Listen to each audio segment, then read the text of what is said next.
Hi friends, வணக்கம். Welcome back to Tamil Mithran. நடிகர் நாகார்ஜுனாவுடைய மகன் நாகச்சைத்தன்யா சமந்தாவை விவாகரத்து பண்ணதுக்கு அப்புறமா நடிகை சோபிதா துலிபிலாவை காதலிச்சுட்டு வந்தாங்க.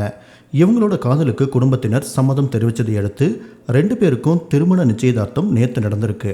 இதில் குடும்பத்தினர் மட்டுமே கலந்துட்டுருக்காங்க. அதுக்கப்புறமா மகனுடைய 2வது திருமணம் பற்றி நாகார்ஜுனா அஃபீஷியலாக அனௌன்ஸ் பண்ணியிருக்காரு. இந்த நிலையில் மகனுடைய என்கேஜ்மெண்ட்டுக்கு அப்புறமா நடிகர் நாகார்ஜுனா இன்டர்வியூ ஒன்று கொடுத்துருக்காரு. அதில் அவர் பல கேள்விகளுக்கும் பதில் கொடுத்துருக்காரு. நாகச்சைத்தன்யாவுடைய நிச்சயதார்த்தத்தில் அவரோட அம்மா, என்னோட மனைவி அமலா, நான் மற்றும் சோபிதாவுடைய பெற்றவங்க தங்கை ஆகியோர் மட்டுமே கலந்துட்டோம் அப்படின்னு சொல்லியிருக்காரு. அடுத்து சமந்தாவும் நாகச்சைத்தன்யாவும் தங்களோட காதலை வெளிப்படுத்தின அதே நாளில் தான் சோபிதாவுடைய என்கேஜ்மெண்ட் பண்ணியிருக்கீங்க.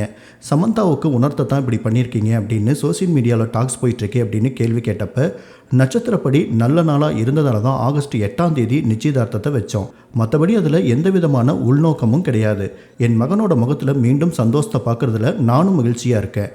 சமந்தாவுடனான பிரிவுக்கு அப்புறமா நாகச்சைத்தன்யா ரொம்ப மன உளைச்சலில் இருந்தான். அவன் யார்கிட்டையும் தன்னோட ஃபீலிங்ஸ்லாம் காட்டிக்க மாட்டான். ஆனால் எனக்கு தெரியும் அவன் எப்பயுமே சந்தோஷமாக இல்லை அப்படின்னு. அதே நேரம் சமந்தாவுடனான உங்களோட உறவு இன்னும் தொடர்ந்துட்டு இருக்கா அப்படிங்கிற கேள்விக்கு, ஆமாம், அதில் எந்த விதமான மாற்றமும் கிடையாது. இப்பையும் சமந்தாவை நாங்கள் எங்களோட மகளாக தான் பார்க்குறோம் அப்படின்னு சொல்லியிருக்காரு. நான் ஒன்று சொன்னால் ரொம்பவே ஆச்சரியப்படுவீங்க. நாகச்சைத்தன்யாவுக்கு முன்னாடி எனக்கு சோபிதாவை தெரியும். என் மகனுக்கு அவங்கள 2 வருஷமாக தான் தெரியும். ஆனால் எனக்கு சோபிதாவை 6 வருஷங்களாக தெரியும். நான் கோட்டாச்சேரி படத்திலேயே சோபிதாவுடைய நடிப்பை பார்த்து ஆச்சரியப்பட்டு பாராட்டியிருக்கேன். திருமணம் எப்போ அப்படிங்கிற கேள்விக்கு கூடி சீக்கிரமாக நடக்கும், ஆனால் உடனடியாக கிடையாது அப்படின்னு நாகார்ஜுனா சொல்லியிருக்காரு. அது இன்னொரு பக்கம் சமந்தா ரீஷேர் பண்ணியிருக்கிற ஸ்டோரி ஒன்றில் என்ன சொல்லியிருக்காங்கன்னா, லைஃப்பில் அற்புதமான விஷயங்கள் எப்போ வேணால் நடக்கும், நாம் இப்போ இருக்கிற மனநிலைமை மேலே நம்பிக்கை வைக்காமல் இருக்கிறது தான் நல்லது அப்படிங்கிற மாதிரி போஸ்ட் போட்டிருக்காங்க. அதாவது இப்போது சில துன்பங்கள் மனசில் இருந்தாலும் நம்ம வாழ்க்கையில் எப்போ வேணால் நல்ல விஷயங்கள் நடக்கும் அப்படிங்கிற மாதிரி சொல்லியிருக்காங்க. ஒரு பக்கம் இது வாழ்த்து சொல்கிற மாதிரி இருந்தாலும் தன்னோட மன கஷ்டங்களையும் சமந்தா இன்டைரக்டாக சொல்லியிருக்காங்க.